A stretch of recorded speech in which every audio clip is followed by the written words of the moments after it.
സംഖ്യാപുസ്തകം അദ്ധ്യായം 19. യഹോവ പിന്നെയും മോശെയോടും അഹരോനോടും അരുളിച്ചെയ്തത്, യഹോവ കല്പിച്ച ന്യായപ്രമാണം ഇതാണ്. കളങ്കവും ഊനവും ഇല്ലാത്തതും നുകം വെക്കാത്തതുമായ ഒരു ചുവന്ന പശുക്കിടാവിനെ നിന്റെ അടുക്കൽ കൊണ്ടുവരുവാൻ യിസ്രായേൽ മക്കളോട് പറയുക.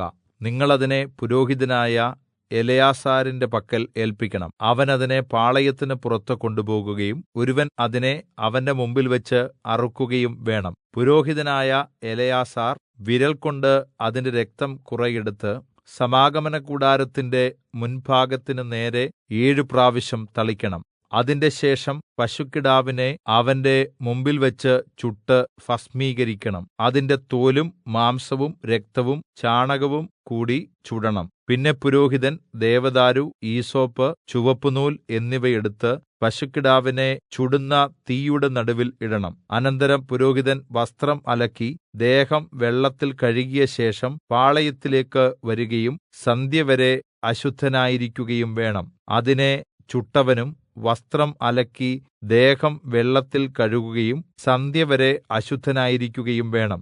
പിന്നെ ശുദ്ധിയുള്ള ഒരുവൻ പശുക്കിടാവിന്റെ ഭസ്മം വാരി പാളയത്തിനു പുറത്ത് വെടിപ്പുള്ള ഒരു സ്ഥലത്ത് വെക്കണം. അത് യിസ്രായേൽ മക്കളുടെ സഭയ്ക്കുവേണ്ടി ശുദ്ധീകരണ ജലത്തിനായി സൂക്ഷിച്ചുവെക്കണം.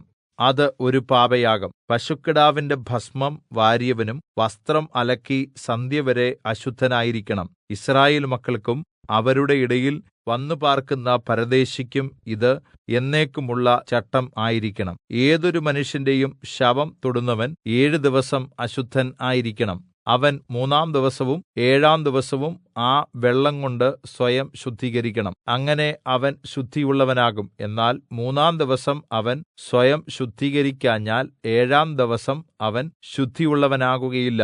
മരിച്ചുപോയ ഒരു മനുഷ്യന്റെ ശവം ആരെങ്കിലും തൊട്ടിട്ട് സ്വയം ശുദ്ധീകരിക്കാഞ്ഞാൽ അവൻ യഹോവയുടെ തിരുനിവാസത്തെ അശുദ്ധമാക്കുന്നു. അവനെ യിസ്രായേലിൽ നിന്ന് ഛേദിച്ചു കളയണം. എന്തെന്നാൽ ശുദ്ധീകരണജലം അവന്റെ മേൽ തളിച്ചില്ല.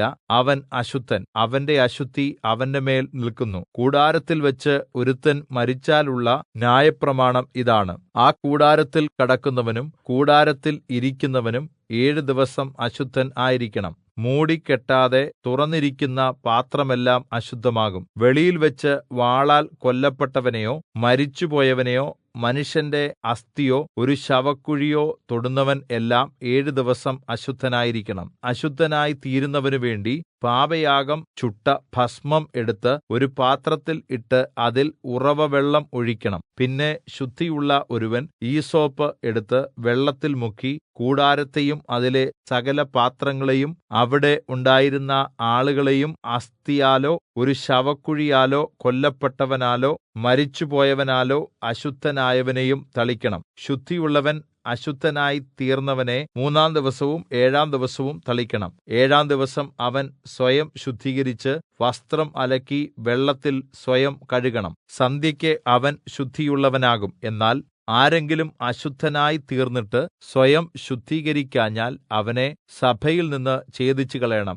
എന്തെന്നാൽ അവൻ യഹോവയുടെ വിശുദ്ധമന്ദിരം അശുദ്ധമാക്കി. ശുദ്ധീകരണ ജലം കൊണ്ട് അവനെ തളിക്കാതിരുന്നതിനാൽ അവൻ അശുദ്ധൻ. ഇത് അവർക്ക് എന്നേക്കുമുള്ള ചട്ടം ആയിരിക്കണം. ശുദ്ധീകരണജലം തളിക്കുന്നവൻ വസ്ത്രം അലക്കണം. ശുദ്ധീകരണജലം തൊടുന്നവനും സന്ധ്യവരെ അശുദ്ധൻ ആയിരിക്കണം.